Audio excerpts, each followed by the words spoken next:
Hi, ladies and gents, fellow Celtic fans. Welcome to the third Trinity Tim's podcast, the one we are calling Joyful and Triumphant, since that's the general mood amongst Celtic supporters. But it seems only Celtic supporters at the moment. Guys, good weekend, safe to say. I think we all enjoyed it the same way. Great weekend. Dramatic. I wouldn't recommend it, but all's well ends well. That's it. Correct. Yeah, I mean, we knew they were going to fight tooth and nail for this one, and they did. And I think, I wouldn't have wanted it any other way.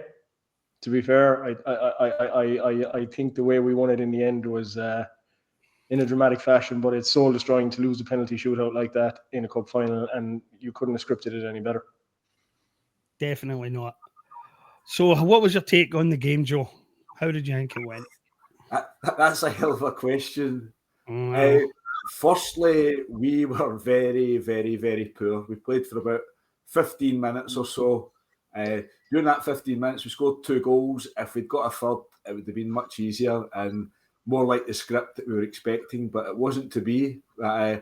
Full credit to the players for battling back at the start of the second half, and with each passing hour, with each passing day, the 4 lads had a dream shot is becoming more iconic. How Carter Vickers stood up to them is that's the stuff of legend. In 20, Absolutely. 30 years' time, folk will be talking about that. I think that was 48 minutes, and 10, 11, 12 minutes later, we're leading 2-1 and rubbing our hands and saying, how many? But there was something just missing from Celtic. I'm not quite sure what. Part theory is that we only had 4 midfielders in the squad, and we know Hatati's hot and cold, and Arne Engels isn't quite on it just now. So that cuts down our midfield options. It was playing with fire a little bit when we signed Luke McCowan so late. Luke McCowan should have been in early in the transfer window. He wouldn't have been cup tied at Dundee, and he'd have been on pretty rapid. He could have been a half-time substitute if he was in the squad. So there was a few flaws, but these guys, they love winning. It's no cliche, but every cup final is treated as if it's their first. Whether it's a love of winning or a fear of losing, they're on it 100%. And at half-time, when they came off, they must have had a wee look around and says, don't fancy this, I don't like it. Came out for the second half, said they played well for 15, 20 minutes. There was no great teamwork. Carter Vickers held things well at the back. Kuhn had flashes of play. Maeda was Maeda, and we got there. So it'd be very interesting. Brendan Rodgers off the record analysis. He didn't win deeply on the match when he was speaking after the match, but it was a pretty poor performance. But as the song says, what the hell do we care? Because we won our 119th trophy. As dramatic hour and a half, 2, it was pushing 3 hours by the time it finished, as you'll find. I never, ever, ever want to live through anything like that again. I thought the Aberdeen semi-final was fairly dramatic. I didn't think I'd be reliving that a few months later with a trophy at stake or a trophy going across the city. So very grateful and enjoyed it thoroughly afterwards. But it'll be interesting to see how Brendan Rodgers deals with it. I think with the glut of fixtures coming up, there's got to be strong rotation. I don't think it would have been his plan to field the same team against Dinamo Zagreb as in the cup final, but clearly he felt that those players were better suited than bringing others in. I thought Engels would have started because ahead of Bernardo, simply for the fact that they're the sort of third choice midfielders, and that freshens it up. And I thought Valley would be in for Taylor on the same train of thought, but he stuck with the team that got the point in Zagreb. They lifted the trophy, and we'll live, learn, and I'll pass over to Eric for his take on Sunday.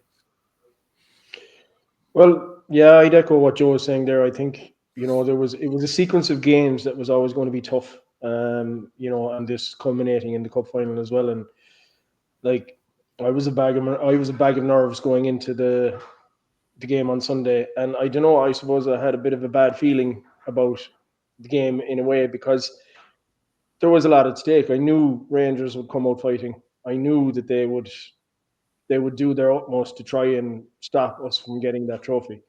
And if I was as nervous as I was, as I was, there had to be an element of nervousness for the players too.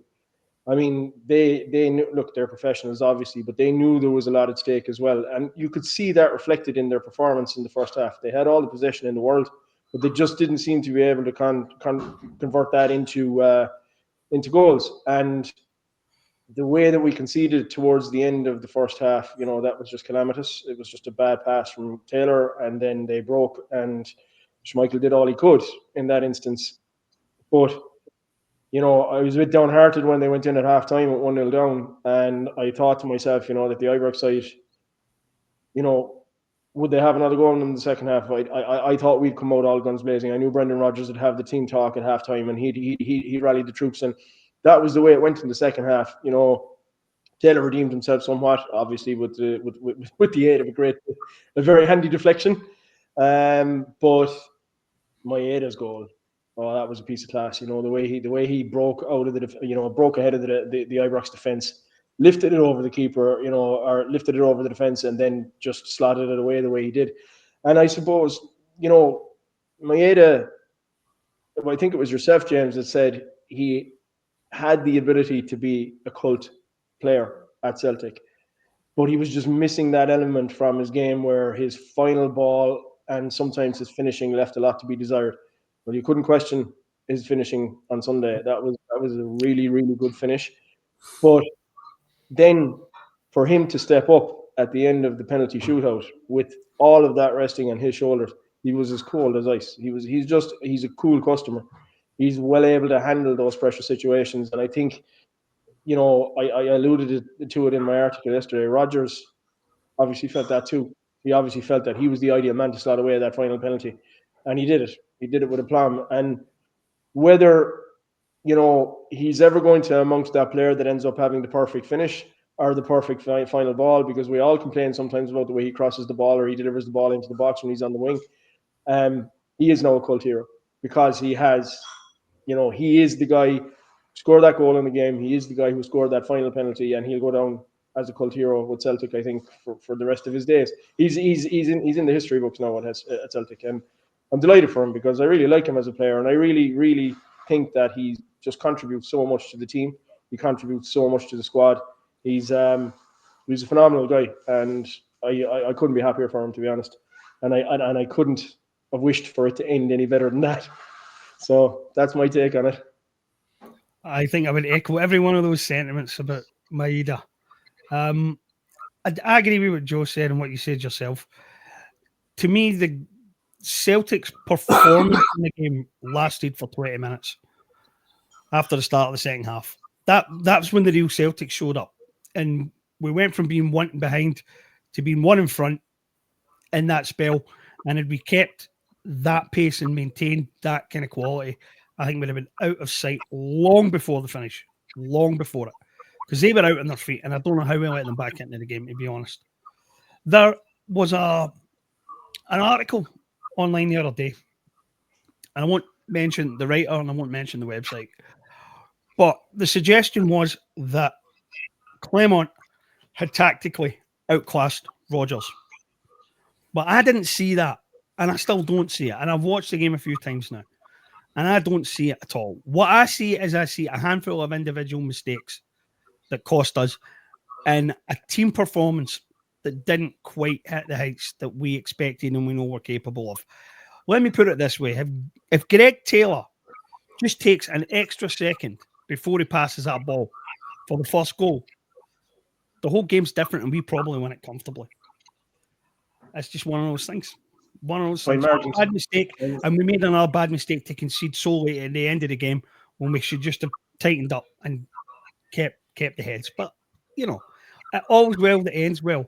I'm glad you guys have talked about Maeda because I was going to ask you about individual performances. His obviously stands out. Carter Vickers, as you said, Joe, that tackle is unbelievable. His piece of last-ditch defending is incredible. But are those your two like standout Celtic players on the day, or was there somebody else you thought deserved?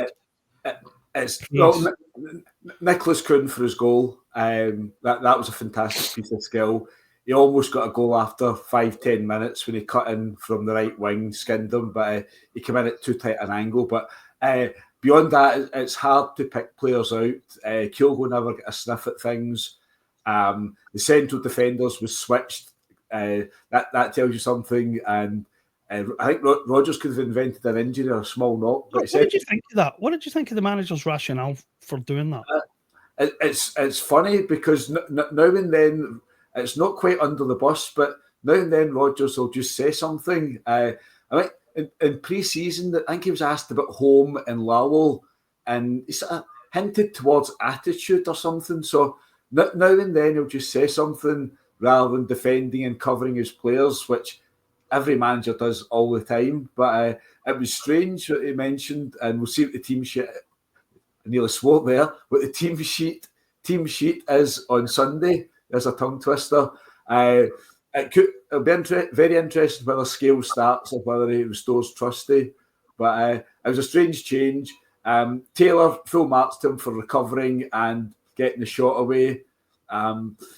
Sometimes it just doesn't go your way, but every player, we know we're 100% effort from them, but Hatate had ups and downs, more downs than ups. Bernardo was there or thereabouts, and that put a big onus on McGregor. He wasn't quite his usual self, so apart from Maeda and Carter Vickers, there wasn't many players that brought their A game. Kuhn was quite close. Do you think that the occasion got to Trusty? I don't think so. He's played in Champions League games. He's played away to Dortmund and Atalanta. There's a different dynamic. It's extra charged and things, but he's a fairly experienced. He's not in too many games, but he's been at Arsenal. He played last season in the EPL. He's played this season in the Champions League. He's been in the American international squad without playing too many games, so it shouldn't really have got to him. But there was only two real players. Kasper Schmeichel did. He was good, and his penalty save, that'll live forever. Down at the same corner as Joe Hart saved his penalty in the Aberdeen match.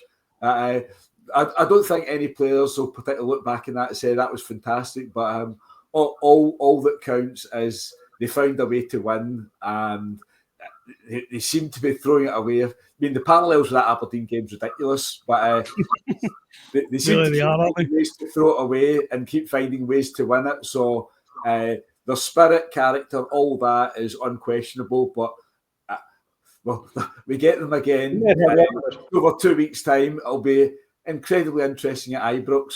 But no, it was about picking up winners' medals, and they did it. And the one bit of class was Maeda's goal. Kuhn's not far behind. And when it came to penalties, I mean, this time last year or 2 years ago, if we get a penalty in an SPFL match, we were holding our hands in our head and saying, whose turn is it? What are they going to do? But that's us been to 2 shootouts. And I think Joe Hart's the only player that's missed. Hart's the only player to miss one, the penalties are fantastic. And there must be something to it about practicing it. Nothing compares to a hostile crowd at Hampden popping them in against Super Jack Butland. But they guys held their nerve. There was no doubt with any of them. Sometimes you get one that will sneak in, the keeper dives the wrong way, but they were all well placed, well executed. So I hope it's a long time before I see Celtic in another penalty shootout. But if those guys are involved again, I think we've got a moderate degree of confidence when it goes to a penalty shootout. But I suspect, Eric, can you find anyone that did themselves justice? There is no standout, really. And I mean, if you were to look at, ratings, most players were 6 to 6.5. If they were anything above that, that would be being generous. However, I would kind of think that Kasper Schmeichel for his save in the penalty shootout. And look, I suppose he did everything he could do in terms of the way he played between the sticks during the game, and there wasn't a whole pile. I thought the way that Diamante's shot trickled over the line, that maybe he could have done a bit better with that. But I think when it went to the penalty shootout, I was confident that Schmeichel had a save in him somewhere in there, So I was actually confident going into the shootout. And look, everybody hates shootouts at the end of the day, but I was confident going into the shootout that Schmeichel would have a save in his locker. And it transpired he did. And that was, he'll go down for that save. I mean, that's ultimately his save was what put us in put us on the platform to be able to go on and win it. So, but there wasn't really any standouts. And I think outside of that, the Hatate conundrum continues. Do we give him a break? Do we rest him? For the upcoming fixtures, is he going to find his form again? But we're talking how many games now? 4 or 5, where we have seen, other than that well taken goal at Aberdeen, he's been posted absent, and making lots of basic errors, silly passes, balls going into areas where there's nobody on the end of them. Just isn't like him. I don't know where his confidence has gone from the way he started the season to where he is now. But he needs to turn it around. What do you guys think? Yep, it's a strange one. Being a creative player, you've got to try things, and they won't all come off. But the percentages that are coming off aren't enough, and he's leaving the team short a few times when his passes are quite easily cut out. It's strange. I mean, possibly looking back, he's maybe in the longest run of consecutive matches or involvement that he's ever had at Celtic. Last season, there was a couple of long breaks, but his fitness seems fine. I mean, he played 2 hours and got up and popped away the Celtic's 4th penalty. But for some reason, he's just a little bit off it. But that's up to the manager to manage. That's what he gets paid the good money for. We get with the League Cup finish, McCowan is fully available. So we've got 5 good quality midfielders for 3 places. And if someone's a little bit off the boil, then someone else gets a bit more game time, and it's up to the guy that's off the boil to work his way back into this side. But over the next, there's tons of games coming up. 8 league matches in less than a month. There's got to be serious rotation. Yeah, they'll all benefit from getting that rotation instead of McGregor and 2 others. Absolutely. So, that's my tuppence worth. Yeah, no, the sequence of games coming up, I think McCowan should get an extended run as well, especially, as you said, now since the League Cup final is out of the way, it is a good time to get him in and involved a bit more, because he does contribute a lot when it comes to the league games. He's always been solid, so I think he should get an extended run now, and maybe give Hatate a rest. Maybe, I mean, Rodgers was harsh in his criticism of Trusty, but he's never given any criticism to Hatate. He did though last season. He was pretty critical. He did last season, and that's the thing. He was kind of harsh on him last season, and he wasn't giving him an extended run in the squad last season. And there was he had injuries, but he's just not on it at the moment, and I think Rodgers has to just sit up and take note of that. I mean, we've left out Engels for a couple of games. I won't say it's because of the criticism he's been getting or whatever, or the pressure he's been under, but sometimes it does benefit a player who's under the spotlight to take him out of the spotlight for a wee while and give somebody else a chance. And then, I mean, Hatate's the kind of guy you would want on the bench, put it that way. In terms of being an impact substitute, you want guys like that. Yeah. To be able to come off the bench late in the game and win you the match. But right now, you're right. He's not getting it done on a week-to-week basis. So I think in the next couple of weeks, you'll see Rodgers take him out the front line for his own good, if for nothing else. Getting rested or dropped isn't anything drastic. It means you're on the bench. No, you come on after 60, 70 minutes, and you'll soon find a starting place again. It's just squad management and managing minutes, all that sort of stuff, but it's nothing to do with fitness. It's all for him. So the manager sees that in the matches at Lennoxtown, and we'll trust them to come up with the goods at Dundee United on Sunday. Well, I put it this way, guys. Would you be confident with Hatate starting at Ibrox in a few weeks? Yes, very. You would? I'm always confident that Hatate's got that wee moment of magic in his game, but I wouldn't be disappointed if he was left out. I would be confident if he plays, but I wouldn't be disappointed to see him benched for a couple of games. There's a lot of football before then. There's is it 4 or 5 matches before Ibrox, so it's game by game.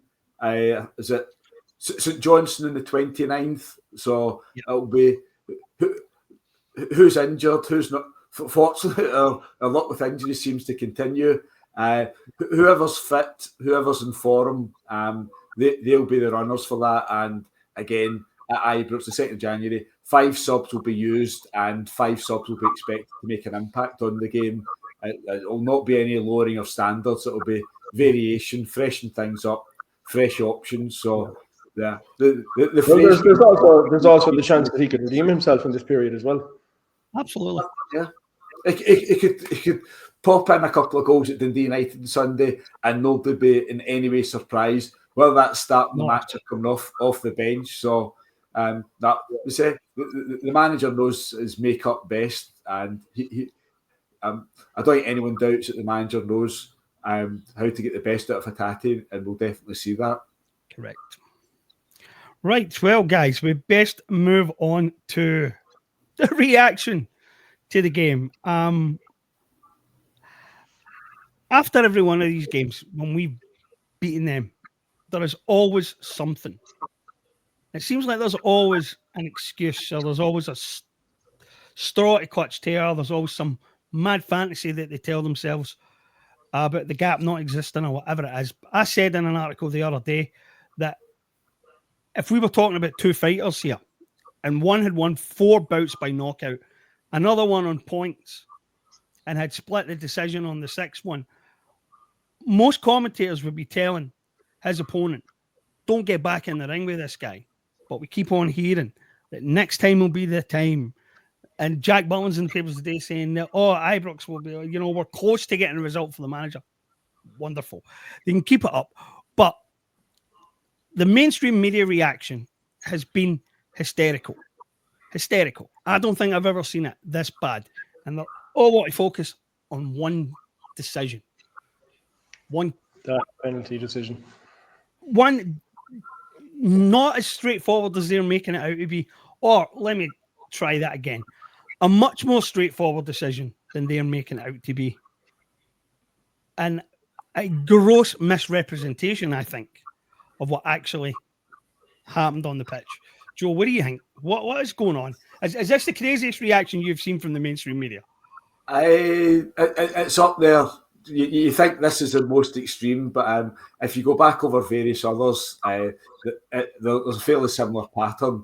But the complete refusal to acknowledge that there might be a little bit of doubt in their argument is incredible.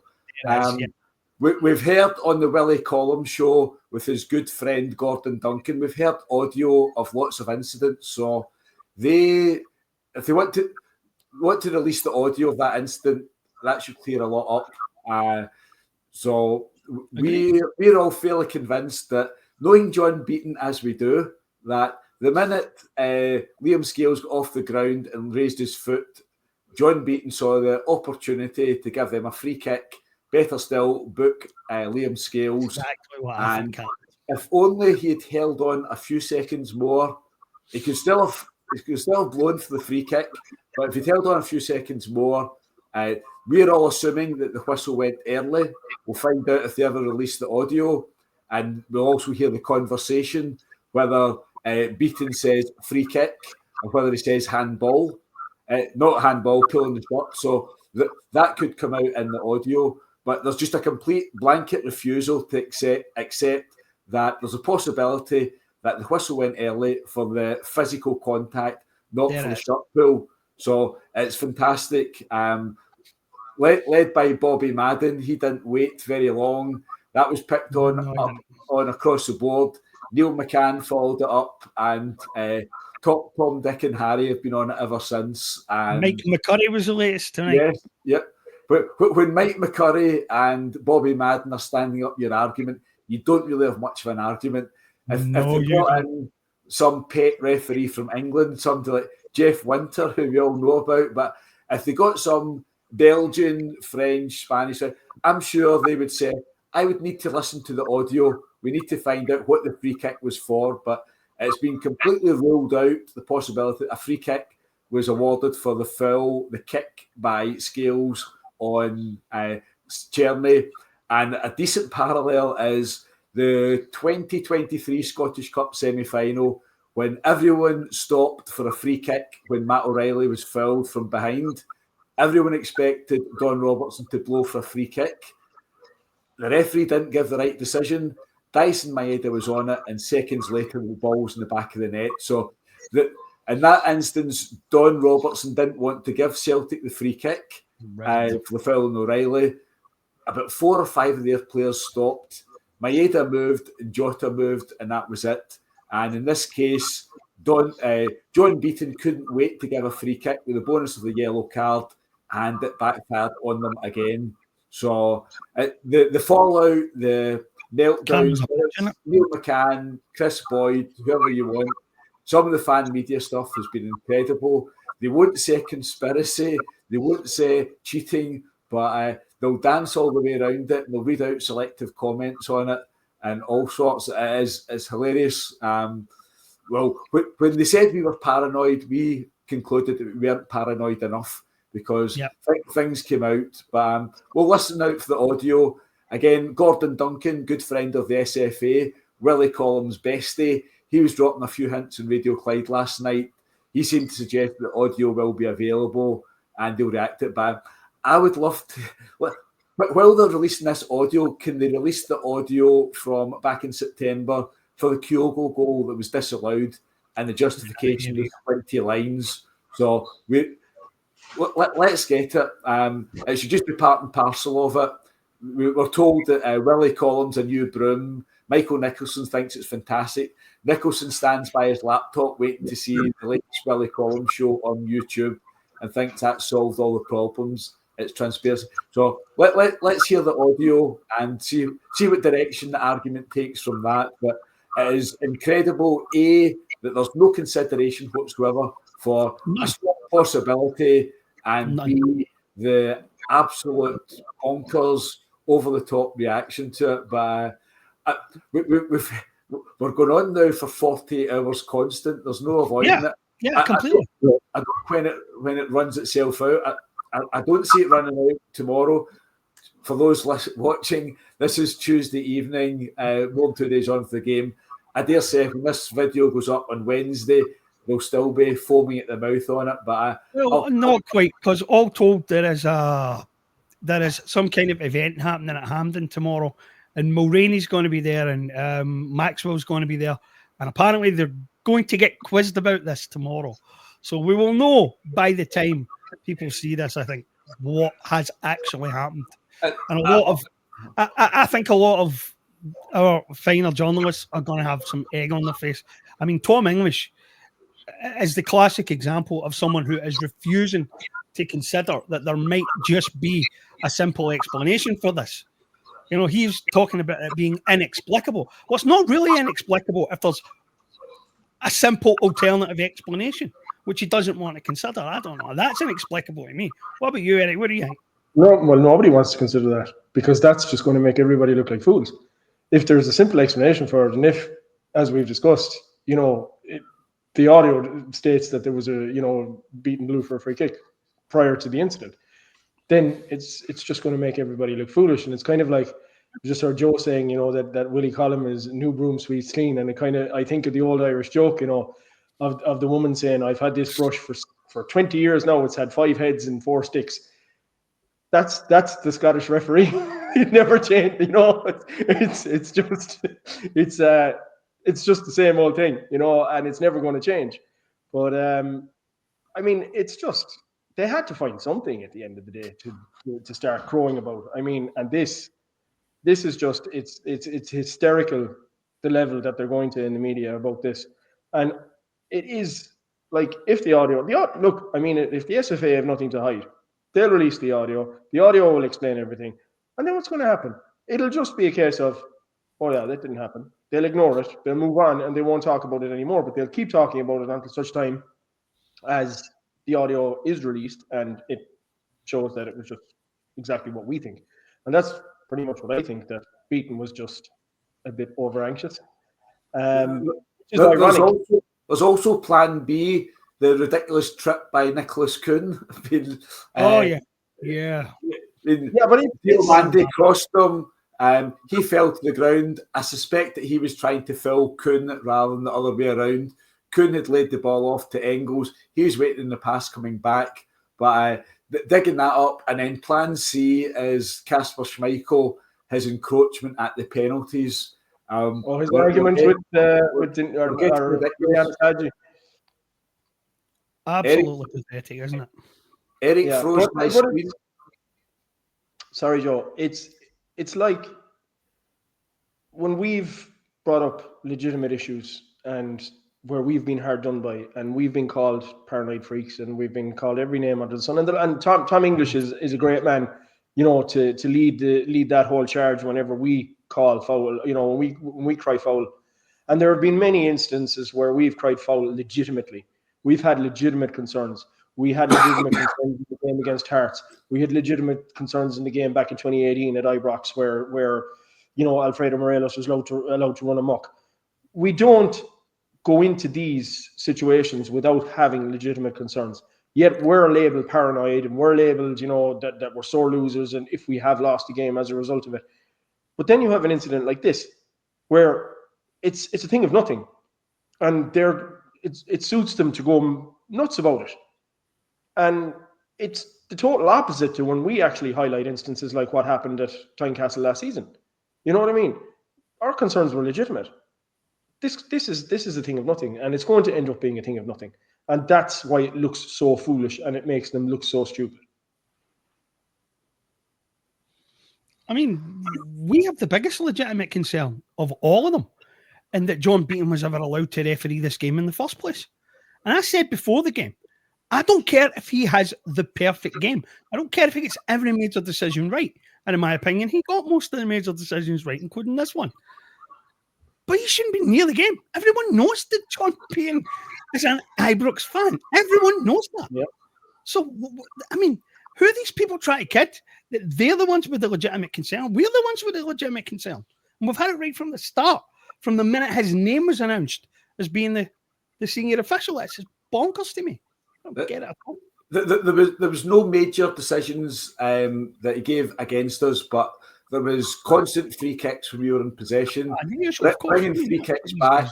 There was one in extra time that was pinged through to Maeda to run onto.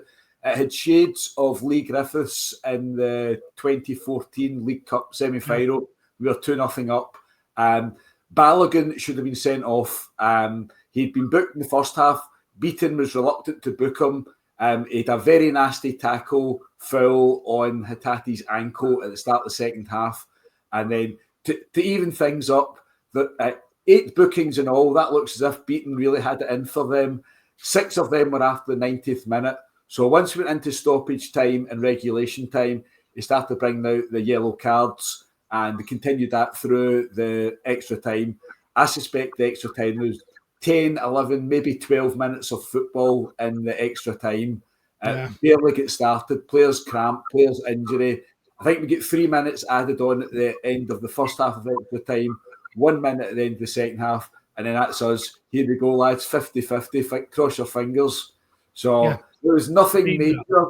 It was similar to the game at Ibrox in April, that some of the decisions that went against Celtic in that match were ridiculous. The free kicks that were constantly being given against Celtic, and that's a pattern that continued.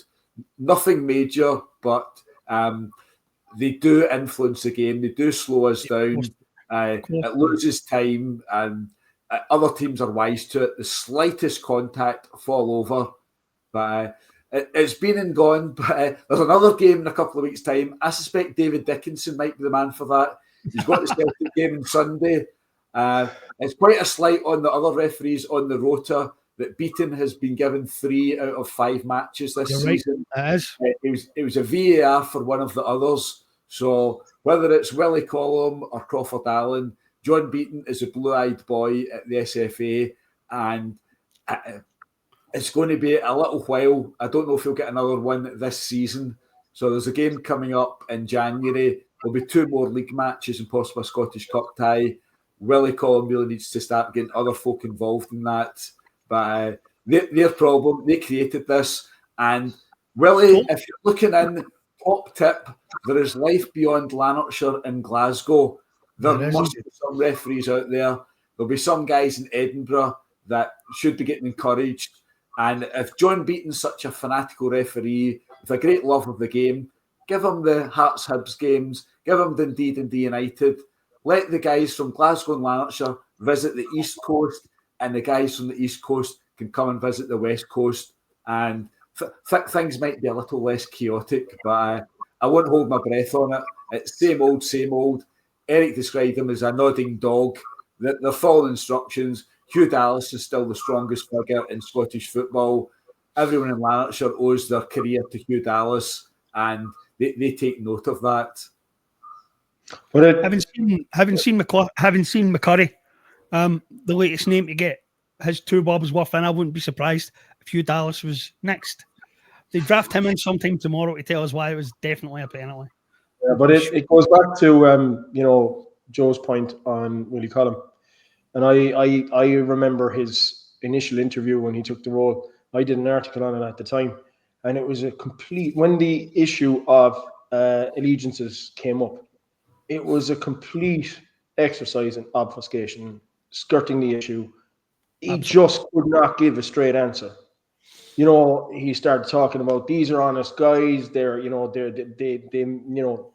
can't single them out for this kind of, they're going out there to do a job with the best intentions, all this kind of stuff. But when he was asked the allegiance question, it was just skirt the issue. He could not give a straight answer. A simple yes or no answer. He couldn't give it. And it was like, he was almost scripted for the interview, and he was almost, again, told what to say or told what not to say. And he just avoided the issue completely. He gave no straight answers on it. And that's the problem. There is no straight answer when it comes to allegiances in the game in Scotland. And you're not getting it from the SFA. You're not getting it from the head of referees, and you're just not going to get it.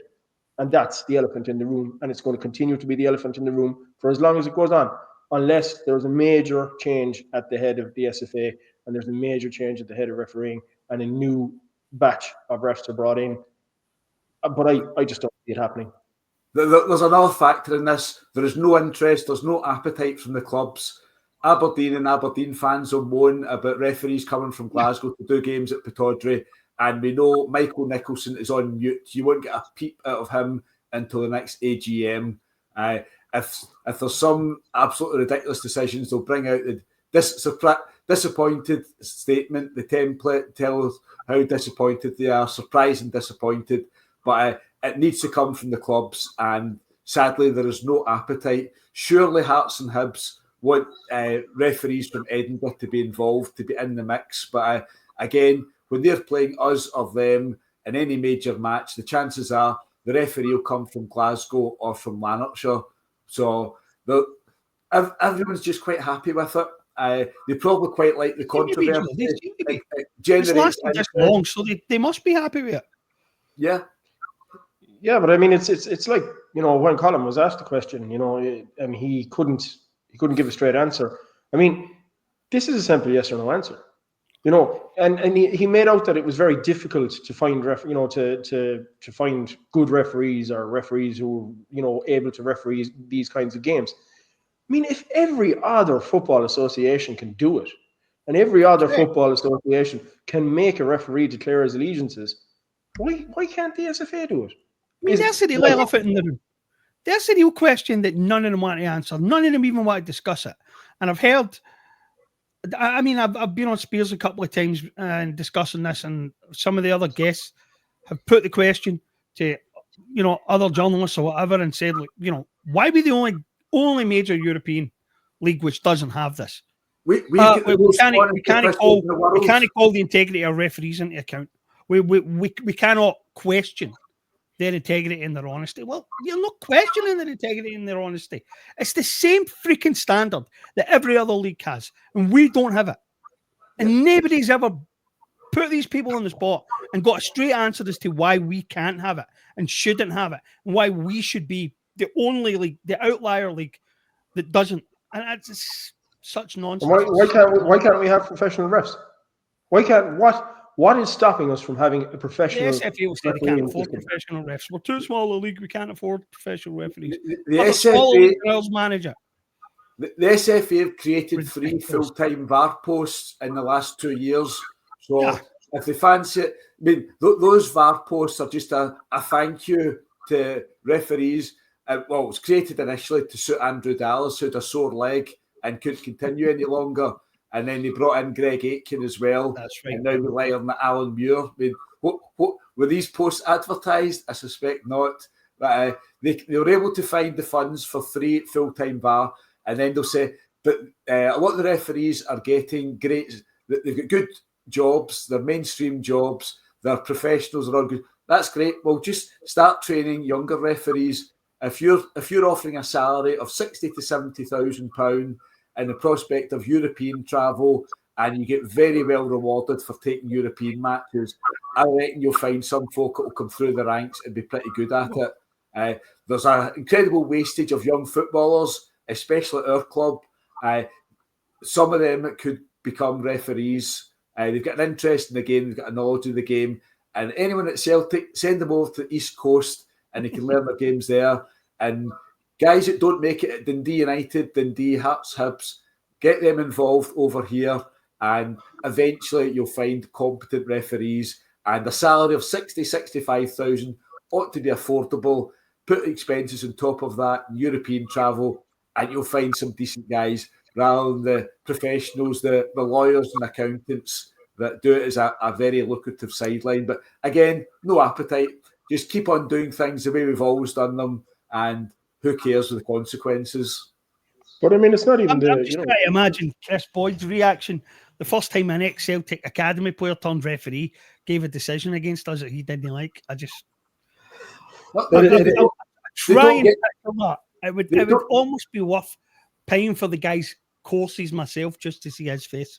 They don't get near our games. They do games in the East Coast. Somebody that's been a Celtic supporter, went through the academy for 8 years, gets released at 18 or 19, trained to be a referee, and their matches are all on the East Coast. That's a decent option for those guys.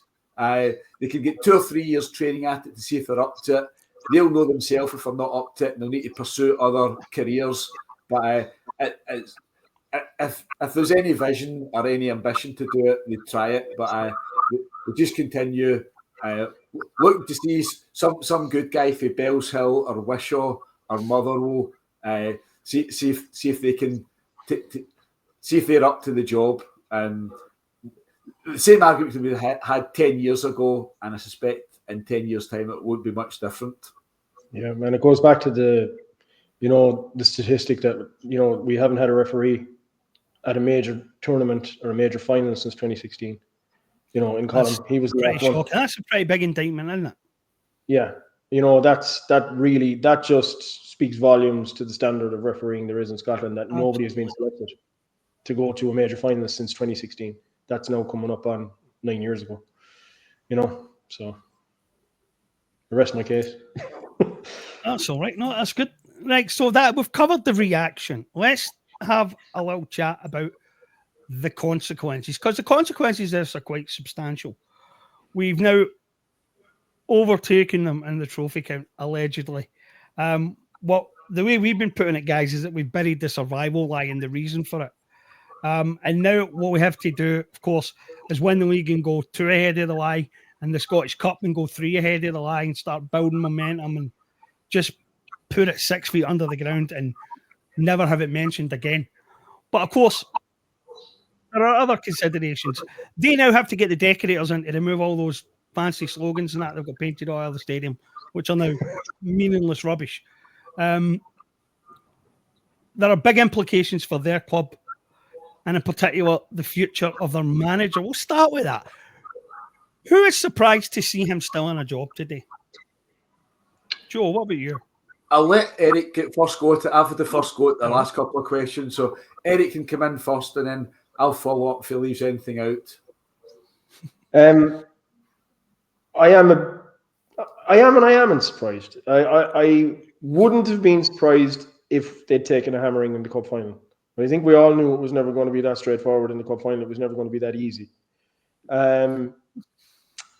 They did put up a decent fight in the game and they took it to the wire. And I think that is what's given him a stay of execution. But I would say that's what it is. It's a stay of execution.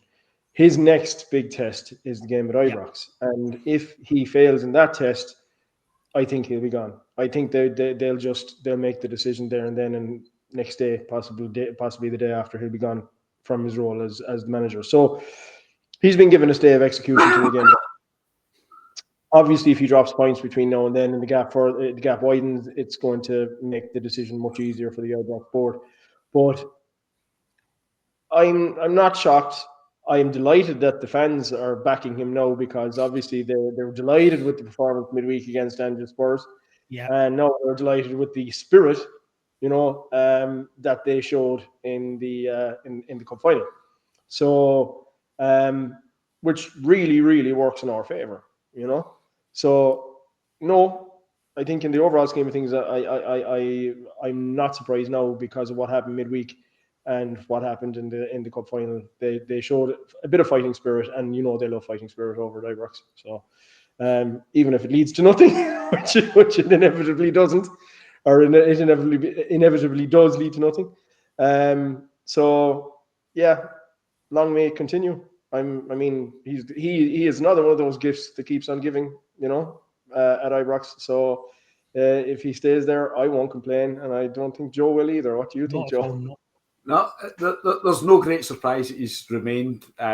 Finances are utterly grim. The new CEO, he's the man with responsibility.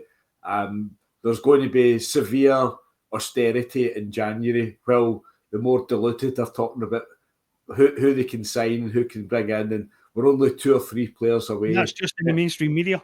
Yep. And if we can get somebody to sign Dessers and get somebody to sign Kieran Dowell, that'll free up wages and all that nonsense. But sorry, Joe, did you see the reaction?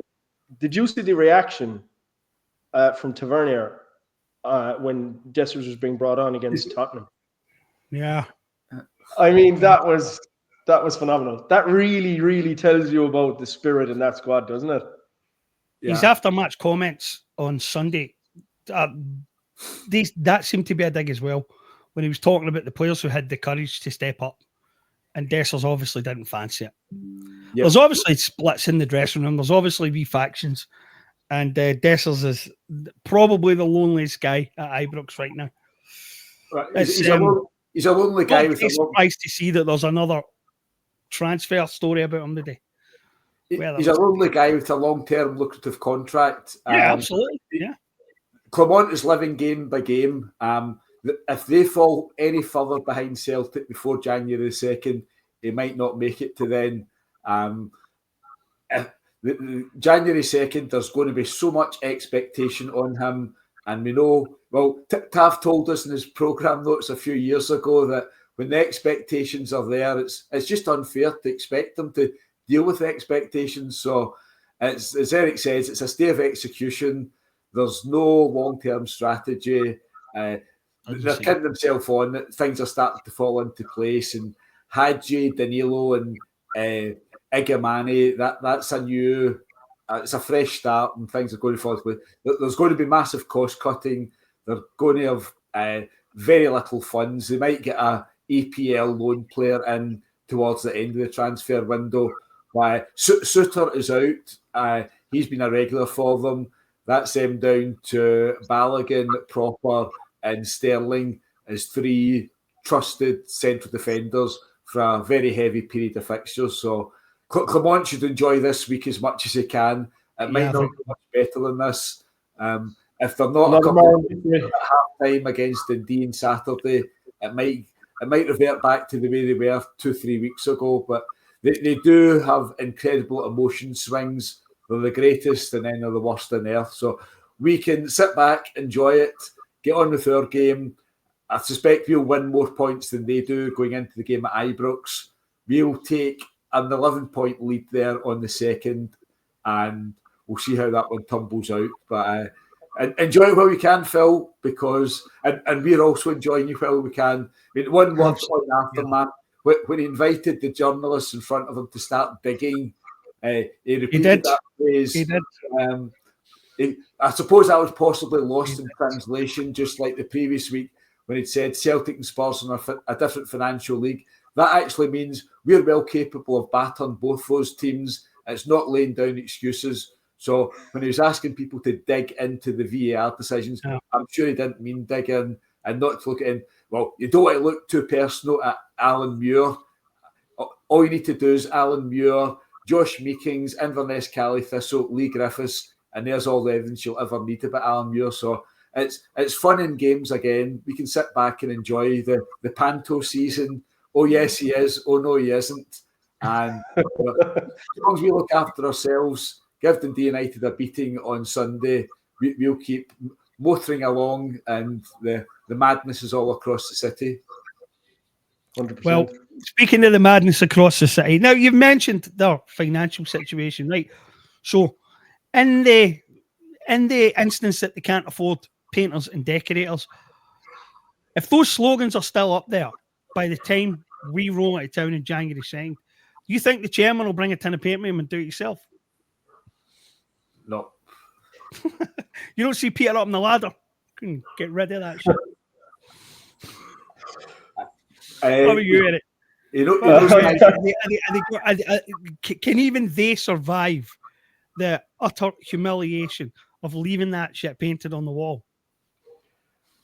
I don't know, and I alluded to it today in my article from today.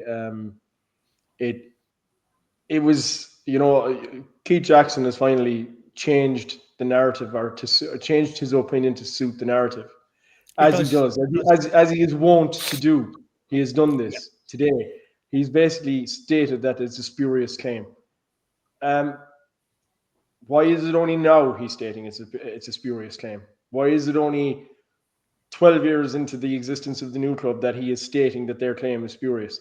He's like a jilted lover. He's stating it's spurious because he's angry. He's angry that they've let him down, and that they've fallen behind in the trophy count, and it's really upset him that they have. But if they keep that up, was Boyd whittering on about it the other day as well, that they are still legitimately in the lead? That guy. It was a video clip from May, just as we were about to win the league at Kilmarnock. They played Dundee the night before, and Boyd was rabbiting on about this club was all about winning championships. Sutton just forget it, pal. And then Boyd came back with, we still win the most, and Sutton's reply was, this time next year, well, we are going for 55, and I suspect he'll be starting next season going for 56. And I don't know how they cover up and hide it. Saying that out loud, they'll probably do an overall redecoration of the place. It won't just be painting over that. They'll maybe bring in some paintings of legends, the Lee McCullochs, the Lee Wallace, Ian Black, Kevin Kyle, all these guys. Give these guys their due, because they've a good decade or so. They deserve it. So, and all over decor, and those items will just be quietly nudged aside, and like billionaires from Motherwell will be told to forget all about it. It never really happened. Yeah, exactly. It never really, and it was funny because Keith Jackson alluded to the Bells Hill billionaire today, in his article as well, trying to make a humorous joke about it. I mean, he really can't afford to be doing that. After what he did, what he wrote about that guy. But yeah, I mean, it's just they have to take it down. They just can't leave it up. The consequences on this one and the implications of this one haven't even properly started yet. And I mean, I don't even think for most fans it's sunk in yet what the implications of this are going to be. And I think we're going to see a lot of that unfolding over the next couple of weeks and months. But it's hard to underestimate how big a day it was on Sunday and how big this achievement is and how consequential it's going to be in the future. But we have a campaign to continue. That's one trophy in the bag. The treble's now on. First things first. How confident are you that we're going to get there, Joe? Fairly confident. We've got Kilmarnock at home in the 4th round of the Scottish Cup. I'd be shocked if we didn't. Not worried about Derek McInnes. Will Derek McInnes be in charge of Kilmarnock? Or will he be welcoming Fraserburgh to Ibrox for his first Scottish Cup tie as manager? So we've got Kilmarnock. There'll be 2 more games before that, and then it'll be the semi-finals. So we get past Kilmarnock, we're getting fairly close to it.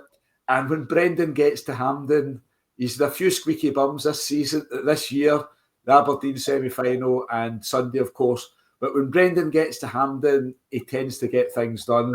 So we look. I don't. If you beat Celtic, you'll probably win the Scottish Cup. That's the reality of it. We are in a good position in the league. It's not done and dusted, but I was expecting we'll still have 11 points lead at least on the 3rd of January, and that'll put us in good position. And the other side of that is we can then give some serious thought to what's needed against Young Boys of Bern and then Aston Villa. And at the same time, there should be some transfer work going on. It used to be said what the Champions League playoff round, if the qualifiers, you'd reach the playoff, and that was worth about 5 million. Well, if we reach these round of 16 playoffs, it's worth about £9 million from UEFA. There's probably about £3 million in gate money and various other tricks. So we should be going fairly serious in January in the transfer window. And if it doesn't pay off and we get knocked out in the round of 16, we'll have a good player on board in January that'll be ready for next season's qualifiers. So there's no reason not to do it. We'll trust Brendan to force the issue through. It took them until very late to get the summer business done. Hopefully there's business done in January, and the Scottish Cup is a distinct possibility. We had a hell of an off day on Sunday at Hampden. I wouldn't want to see any more of them. If we had an off day and Aberdeen or someone were on form, we could be in trouble. But if you beat Celtic, you'll probably win the Scottish Cup. So that's the way it's sitting just now. But the players, I don't think there wasn't any complacency on Sunday. They were off form, and that scare, or in newspaper terms, a kick up the backside, might just be what was needed to remind them that it's got to be 100% every time. A, to get results, and B, to retain your place in the side. So I'm fairly confident that we'll be. I think there's a very good chance we'll be in the Scottish Cup final in May, and we'll see what that involves. But I'll pass over to Eric for some thoughts. Yeah, well, I mean, we were in the last 2 seasons, we were 8 and 7 points ahead of them at this stage, around this stage anyway, and last season we dropped our lead and we clawed it back, and we got there in the end. The previous season, when Beale took over, we were 8 points ahead, or was it 9 points actually? Wasn't it that we were ahead when Beale took over? So he inherited the gap, as he said, and the gap wasn't his problem. He was never going to overcome it as far as he was concerned. But just one thing there, actually, while I think of it, one more player to add to the Hall of Fame is Bill El-Mosney. Yeah, he's definitely one that should be put up on the walls inside Ibrox as well. I when you were naming all those names, I was thinking, who's that guy now that lost the plot at Motherwell? But that's him. But yeah, going back to it, look, I think the league is at 11 points. We can only shoot ourselves in the foot there. Even if we did, the worst came to the worst and we did lose at Ibrox, it's down to 8 points. And, I don't see us losing at Ibrox. I genuinely don't. I just think we're too strong for them. I think they threw everything at us in the cup final. And I think they're spent. I genuinely think they're spent after that. They will be absolutely deflated. And I just don't think they'll have the heart for the fight at Ibrox. They'll give it a go in the first 15 or 20 minutes, but I don't think they'll have the heart to see it through. I think we'll win comfortably there. In terms of the cup, I agree with Joe. Same thing. Only if you beat us, you win the final. That's it. Or you win the cup because you've beaten the best team that's out there at the moment, and that's us. So I don't see it slipping up against Kilmarnock, whether McInnes is there or not. And if they decide to take McInnes on board after Clement falls on his sword, which he eventually will, I believe, that's another downgrade. That's only I see them going through I don't see them getting that new manager bounce with McInnes in charge. I see him as I see them as another. It's another project again. That he's going to have to be given time and so on and so forth. And I alluded to it today in my article where I spoke about the fact that way back in the dark days in the 90s, we were in this position. We were in a position where we thought we were never going to close the gap, and then we were never going to catch up on them in terms of, in terms of trophy haul. And also, we never knew what was going on under the hood then. We never had bloggers who could question it. We had a mainstream media who were totally compliant, and totally beholden to them. So we never knew what was really going on behind the scenes there and what they were doing. We had to start from rock bottom when Fergus McCann came in, and we are where we are now. And if there's one lesson, which I hope they don't learn, I don't think they're even capable of learning, is if they finally just take that plunge to live within their means and to actually try and build something over there, then maybe in 20 or 30 years, they'll be up with us. But right now, they're not going to do it. They're not going to, if they keep sleeping and repeating what they've been doing for the last 12 years since their inception, they're just going to be the whipping boys for us. And that's the reality. So, you might as well accept that you've fallen behind in the trophy count. You're now simply the second best. So take that opportunity to actually live within your means and build something at Ibrox. But look, there's nobody over there to take that advice anyway. So unless the new chairman comes in, or the new CEO, should I say, comes in and he really starts wielding the axe and cutting costs here, there, and everywhere till they become sustainable. But it's a long, long road, and we're talking from experience when we say it's a long, long road. I said yesterday in my article that last Sunday evening was 27 years in the making. It was 27 years in the making from the day they won the 9 in a row at Tannadice. That's a good point. That's a good point. It spanned 3 decades for us to pull ahead of them.